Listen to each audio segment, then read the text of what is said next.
Hey, it's Erica, the Design Diva. My purpose is to make you pop on paper and shine online. I hope that you are having an amazing day. Hope this week is going well for you. Yeah, so y'all know I like to come on and just share a little bit of insight for my small business owners, especially those who DIY and DIY, which is do it all yourself, wearing all the hats, doing all of the things to maintain your business and make it successful, right? So today, this was on my mind because I have had some clients recently who, yeah, I just had a question. I'm like, do you value your value? And now this is something I'm speaking from not just because of what I see with these clients, but I also speaking from my own personal experience as a small business owner. All right, because listen, I'm one of those too. So, what happens is I see people that are starting out, and I work with a lot of people who are just starting a business, even though they have experience and expertise in their areas, in their fields. They already have been doing it for a long time, right? And I see that when they launch their business, sometimes they underprice themselves. And again, I am guilty of that. Just thinking, okay, well, I'm a new business.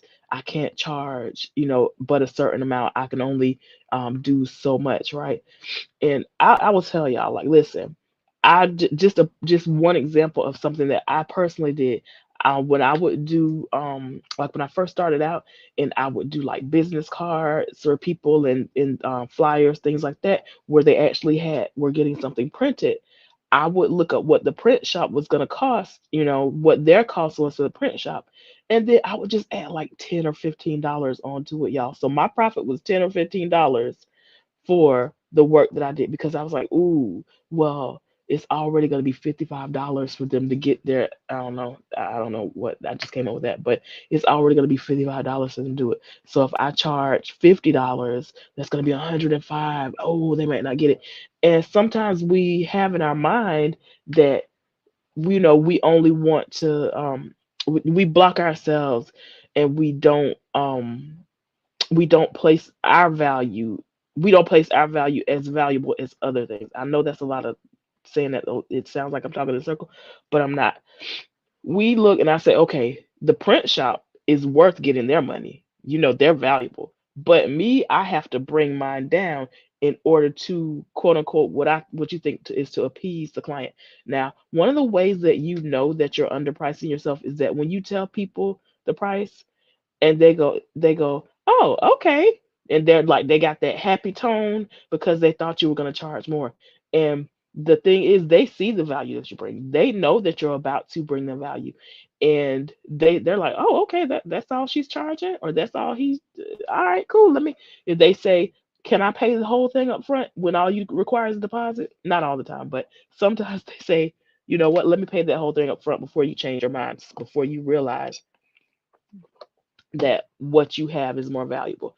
And what one of the things that I do want to make a point of is that sometimes it's not that people cannot do the things that you bring your expertise on. Yes, they can take the time to try to learn it, try to go to YouTube University and figure it out how to do it and everything. But the value that you are bringing them is your expertise, but it's also the time value. Time is, you listen, when you give somebody an hour of your time, whether it's personally or professionally, that is of value. Okay. So, yeah, it's like really, it really does make that big difference because let's just say they do try to figure out how to do something on their own. They have to put the time in to learn how to do it when you already know how to do it. It's something like, I'll just say again, like I'll just say like a business card. Like for me, I might put an hour in, to do a business card, and that's from design to to doing revisions to also submitting it, making sure it's right, formatted right to go to the print shop, right? So for that person that tries to do it on their own, they may have to, okay, like figure out which program I'm going to use, how to use the program, whatever. Like let's just say they're using Photoshop. I already know how to use Photoshop like the back of my hand, right? I'm like, listen, your girl she had it together on Photoshop. But if a person has to learn how to do the layers on the Photoshop and how, oh my gosh, they don't know how to do this and that, Of course, call me right now. But when the people don't know when they have to go through all that, it might take them, I'll just say it might take them 4 hours to do that thing that you can do easily in an hour or less, right? And that's just like one example, just using that. But what happens is, hi Connie, how you doing? So what happens is when we don't value ourselves, it really, people expect a certain based on your pricing, and that's what it gets down to. Based on your pricing, based on what the value that we will bring, people expect a certain price. The second part of that is that if your prices are too low, people are kind of like, ooh, is she even gonna do a good job, or is he even gonna be able to deliver with this low price? My sister does catering, and sometimes she'll say, "Oh, this person, they're selling their I'll just say she does, cuz cake slices. That was like a big thing like a few years ago, like it just kind of blew up. Everybody was doing cake slices locally, right? And we would see other people selling their cake slices for like $3 a slice, right? But like let's just say my sister's was like $6 or $7 for the slice, right? But I'm like, well, the other people are not, number one, they might be devaluing themselves. I don't know. Theirs might not be as good as yours, you know.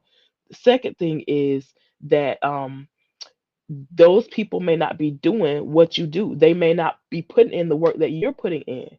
So you have to charge the price that you know that is worth. Because if they're doing a box cake, and people do it and sell the cake slices. They're doing a box cake, and they might mix two different box cake flavors together. Let's just say, for instance, but you are doing everything from scratch. Your price has to be different. You're putting more work in. You're bringing your expertise. You're bringing more expertise. You're bringing more experience, and you are bringing more value. Okay, so period. So the point of me saying that is that you cannot price your stuff based on what you see other people charging. You have to base your pricing on the value that you are bringing, okay? And remember to put that time in there. Remember the time that you are putting in is valuable, okay? So don't shortchange yourself, and and don't shortchange your customers either. You can that it really can make a difference sometimes with just like a price difference, okay? And guess what? Everybody may not be able to pay your price, and that's fine. There's somebody out there, multiple somebodies out there who understand that it's worth investing in your expertise to get what it is, to get the results they want. All right. So that's what I had for you today.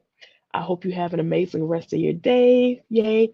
And go ahead and look at that pricing again, okay? Go back, make sure you're getting what you're worth, all right? Until next time, it's Erica the Design Diva, and I want to remind you that you don't choose what happens in your life, but you do choose how you respond and react to everything.